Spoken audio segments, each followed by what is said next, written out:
Used to be when people talked about the end of the world, we locked them up, or laughed them off. Sometimes both.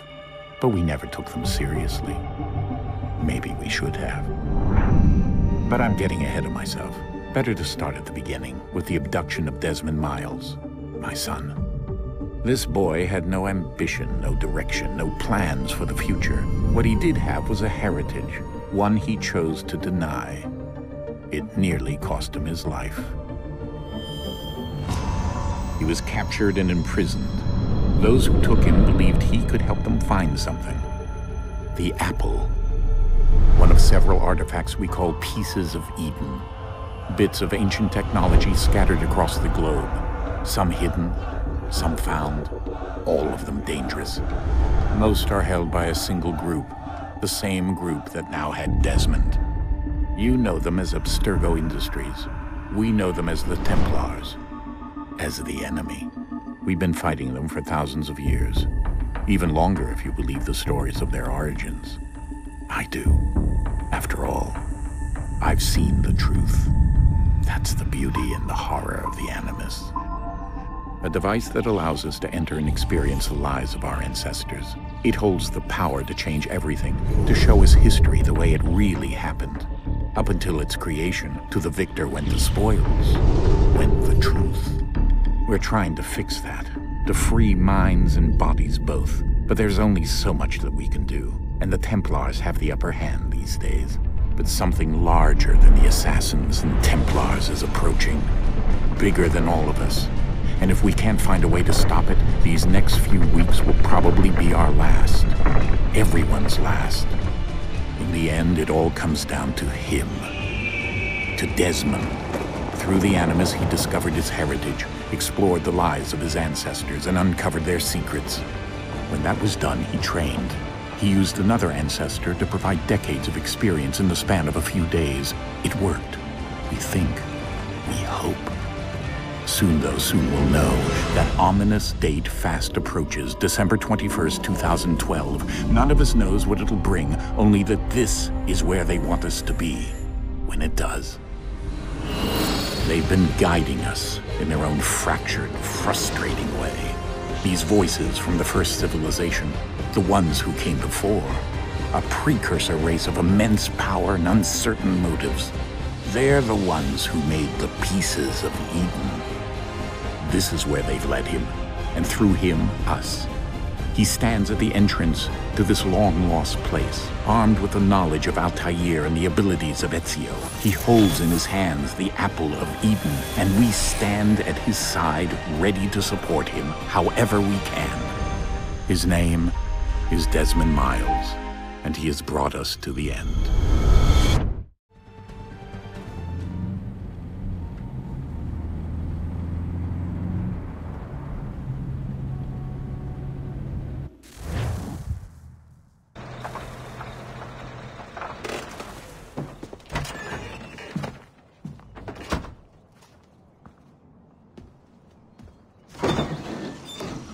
We're here.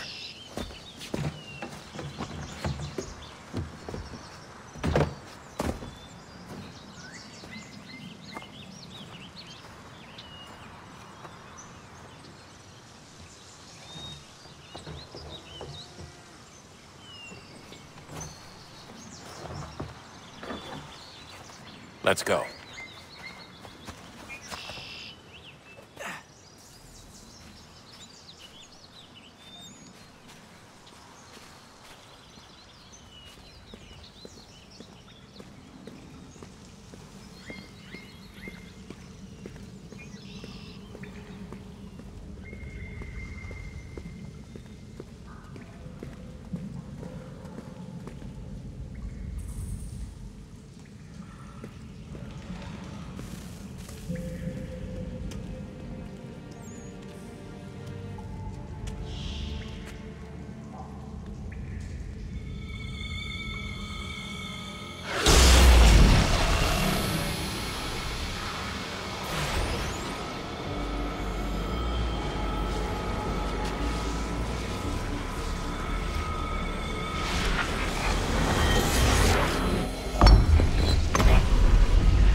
In another moment, down went Alice after it, never once considering how in the world she was to get out again.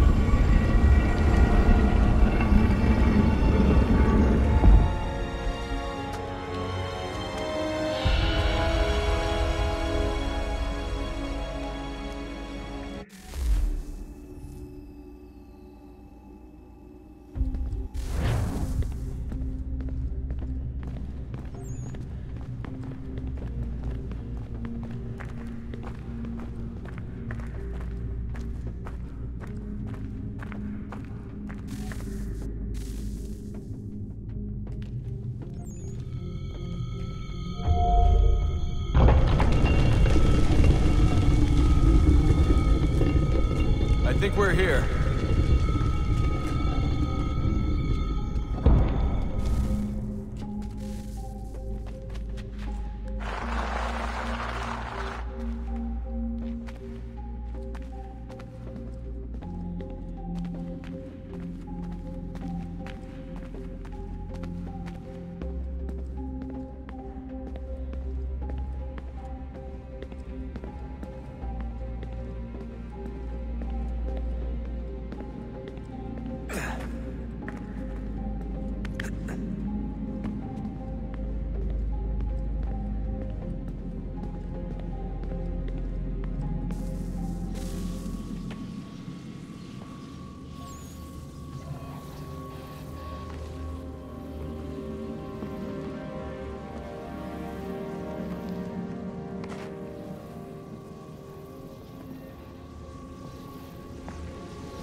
You must find the key. Son? Sir.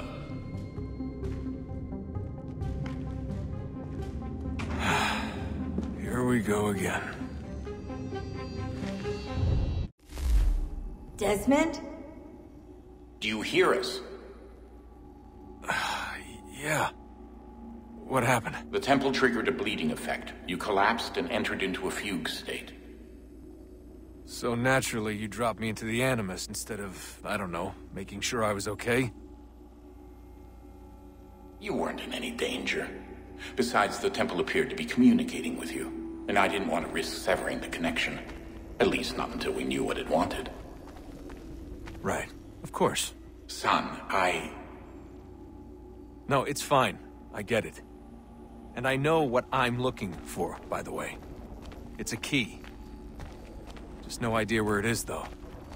I guess that's why she triggered the bleeding effect. She? Juno, Dad. She's talking to me. Okay, Desmond. While you were, visiting Constantinople, we picked up a software update for the Animus. I'd like to run a couple of quick tests, make sure there aren't any major issues. All right. What do you need me to do? We'll start simple. Walk to the marker over there.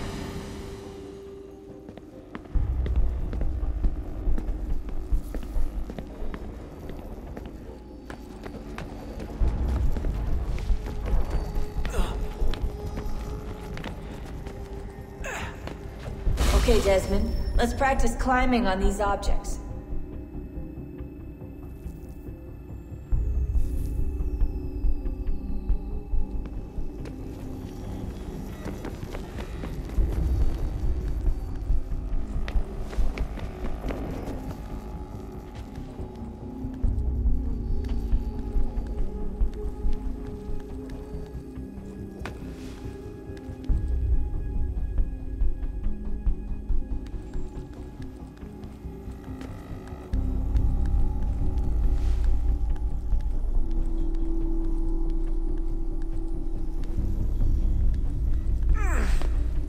run your way through this little obstacle course.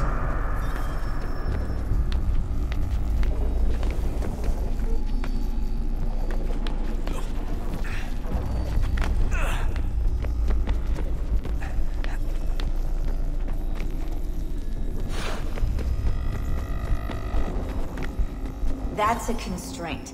These are optional objectives that raise your synchronization rate. All right, Desmond, follow the on-screen instructions and kill the 2 Templars.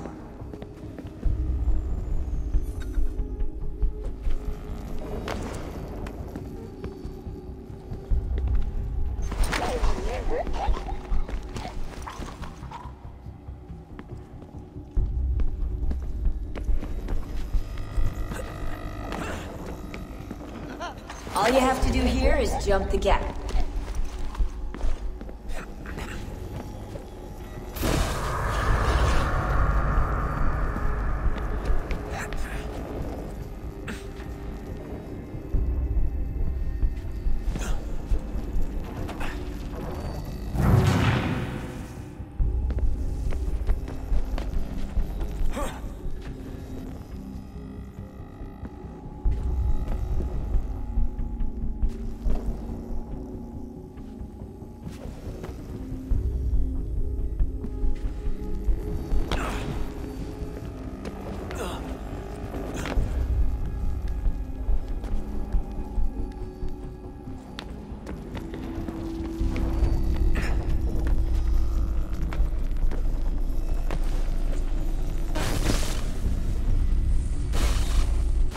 Synchronization levels look good now. We should be able to build the world. Time to find out what the temple wants from you.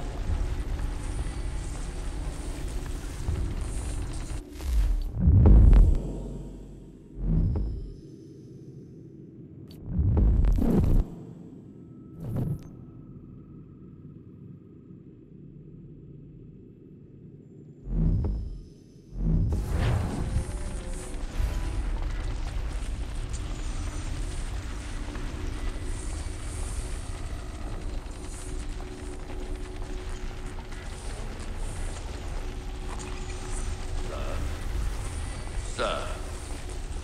Everything all right, sir? Yes, fine.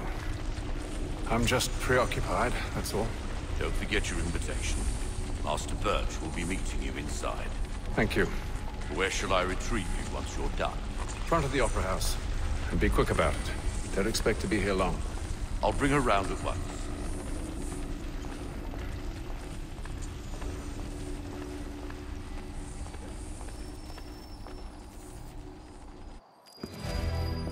Invitation, please. Shall I take your coat, sir?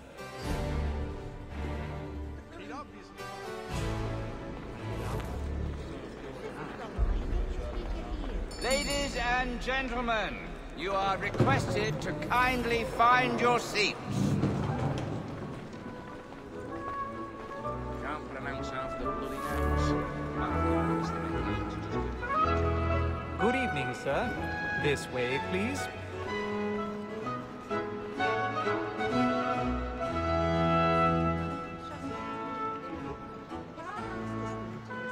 My apologies.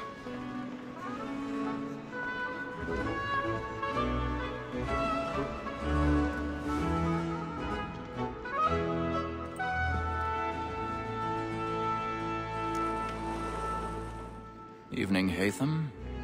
Reginald? I can't tell you how happy I was to hear they'd mounted this revival. Gay's best work by far. Have you seen it before? Once. My father brought me here as a child. Though I remember little of it. I don't suppose tonight will afford me the luxury of a proper viewing either. No, I'm afraid it won't. On to business then. Do you see him? And the statesman, because he's so great, thinks his trade as honest as mine.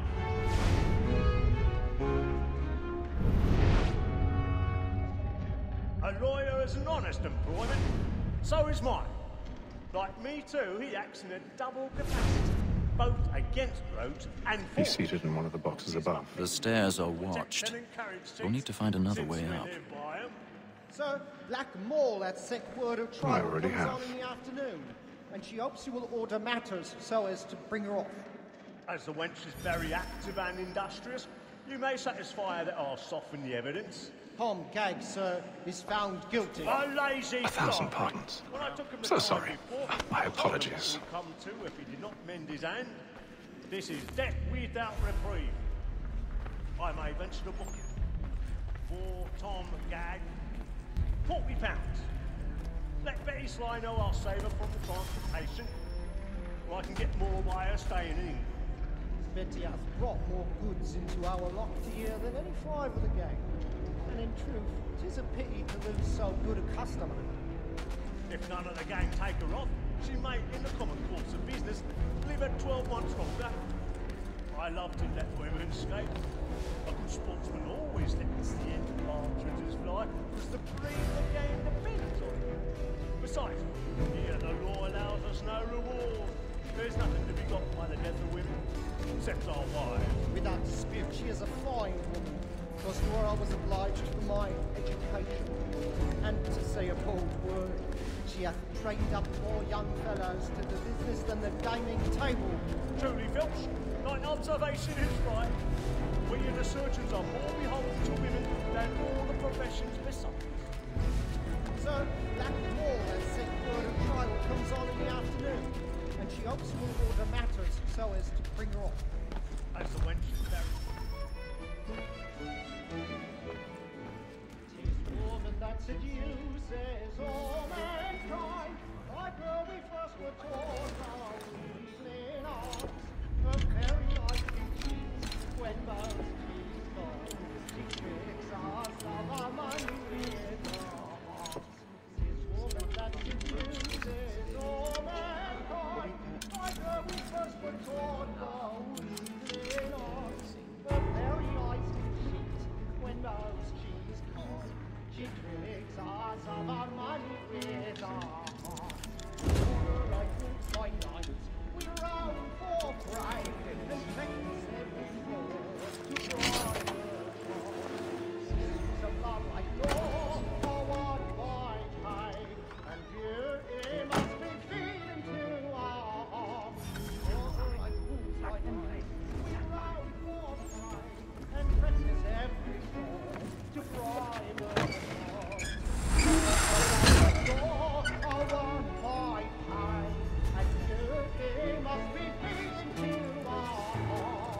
I've got a bit of stage fright. A little Dutch courage on your cheek. But make haste and you get boy, and let me friends know what I intend. For I love to make them easy one way or other. When a gentleman is long kept in suspense, penalties may break. Besides, certainty gives a man a good air upon his trial, and makes him risk another without fear or scruple. But all away, for 'tis a pleasure to be the messenger of comfort to friends in affliction. But 'tis now high time to look about me for a decent execution against next session. I ain't a lazy rogue by whom one can get nothing.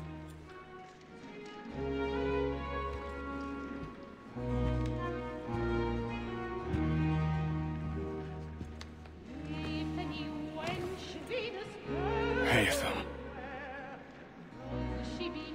You should have come to me. We would have found another way. Yes. But then you would have known. For what it's worth, I'm sorry. As am I.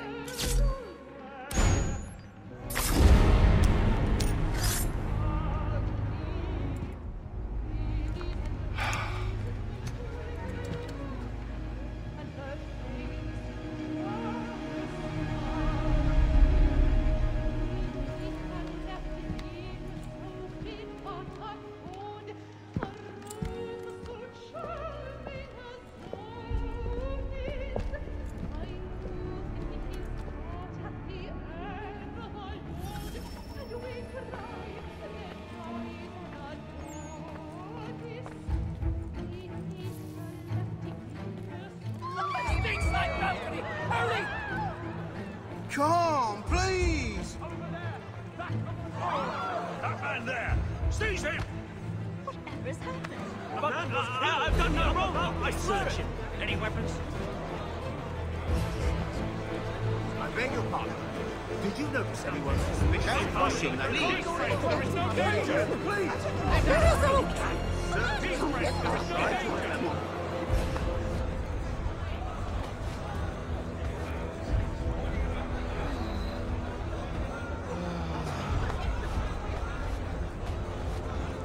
Peace, friends! There is no danger! Order! We must have order! Peace, friends! There is no danger! It happened right in that balcony. What are those men doing in there? We must leave at once. Order! We must have order! Hey!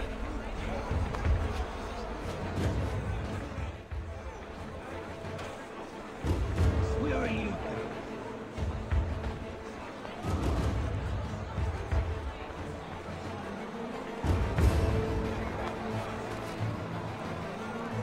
I'm searching on here. You search down there. Very well. Find anyone, give a shout.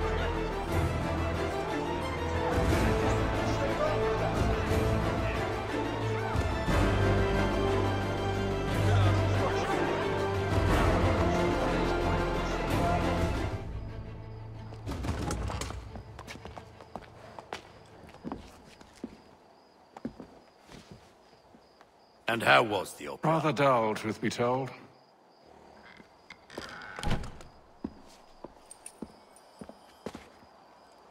Shall we be off then? Aye. To Fleet and Bride. By your command.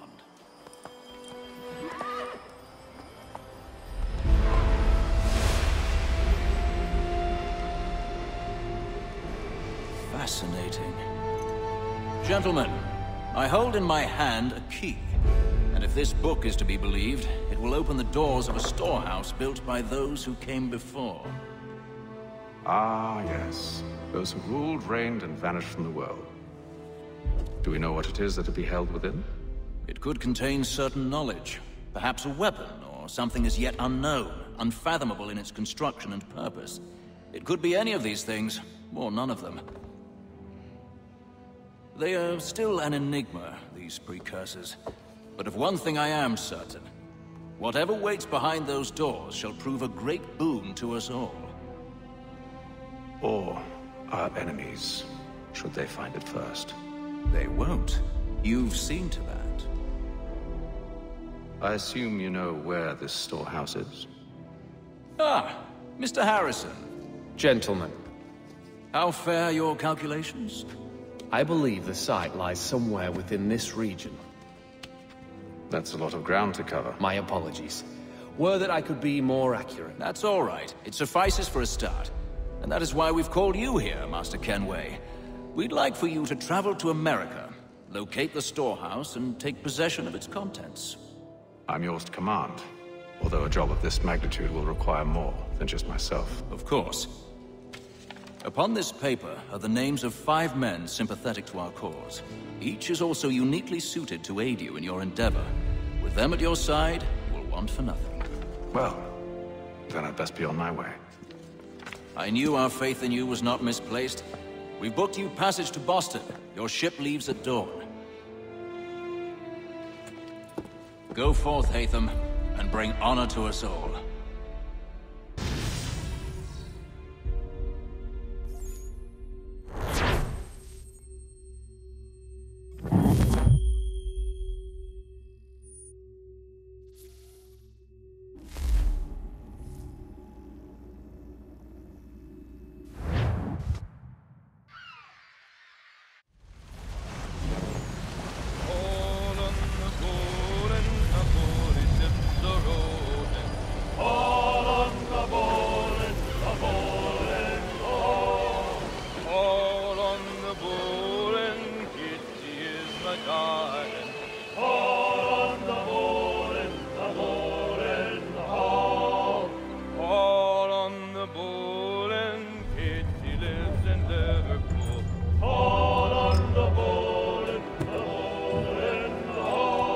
Fresh air might do me good. On the bowl and the old man is a growling.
Mr. Kenway. I just wanted to thank you again for taking me aboard, and apologize for any inconvenience it may have caused. Inconvenience would be an understatement. I'm sorry, I don't follow. My ship was held in port for 2 days that we might accommodate you. I lost several contracts as a result. I had no idea. Of course not. You nobles are all the same.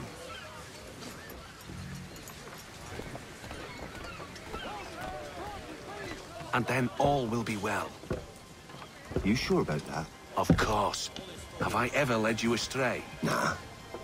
Though you don't sit right with the others. Have faith, my friend. You'll see. Well, well. Seems our esteemed guest has deigned to grace us with his presence. You might want to head back to your quarters. Top deck's no place for tender parnells. So I thought.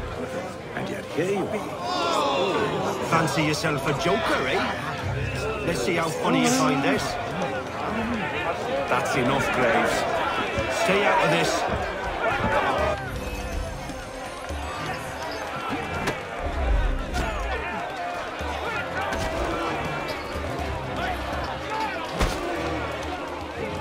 Look at how he bumbles about. Pathetic.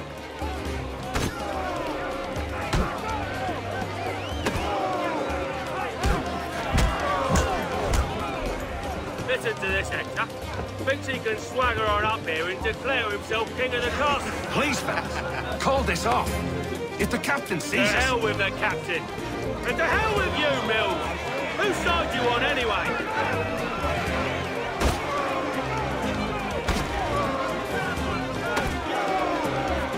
Finish the hotty-toddy!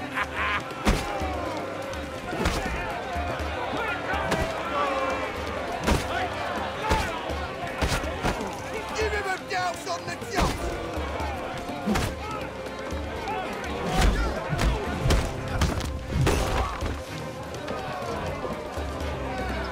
We're ready to go again if you are. This is unwise. Why is that? You think I'm afraid of you? No. But you should be.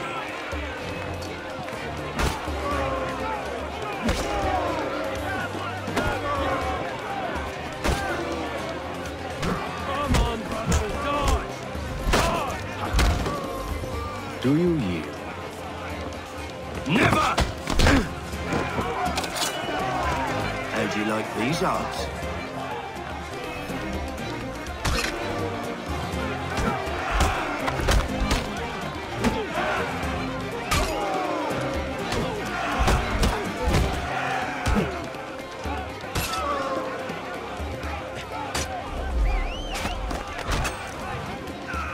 What's the meaning of this? Captain! Explain yourself at once, Mr. Kenway. These fought. We were simply passing the time with a bit of sport, Captain. How about you pass the time by doing your goddamn jobs instead? I wasn't aware I was paying you to loll about. A word, please, Mr. Kenway. Oh, I nearly forgot. There's your knife, Beth.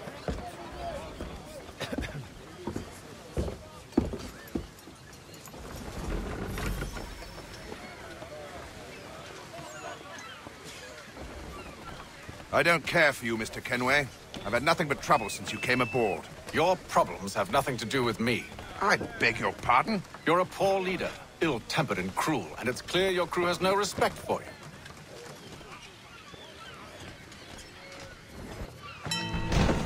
Look, I don't want to argue. In fact, I need a favor. Oh, this is rich. I suspect some of the men intend to mutiny. Really? What a surprise. As I cannot trust any of them, I am compelled to turn to you. And why should I help you? Because if they do intend to betray, I'm the only hope you have of reaching America alive. Well, what will it be? If what you say is true, what other choice do I have? Thank you. But let me be clear. Should you ever dare to insult or threaten me again, I'll not hesitate but to cut off your head myself. Are we understood? Excellent.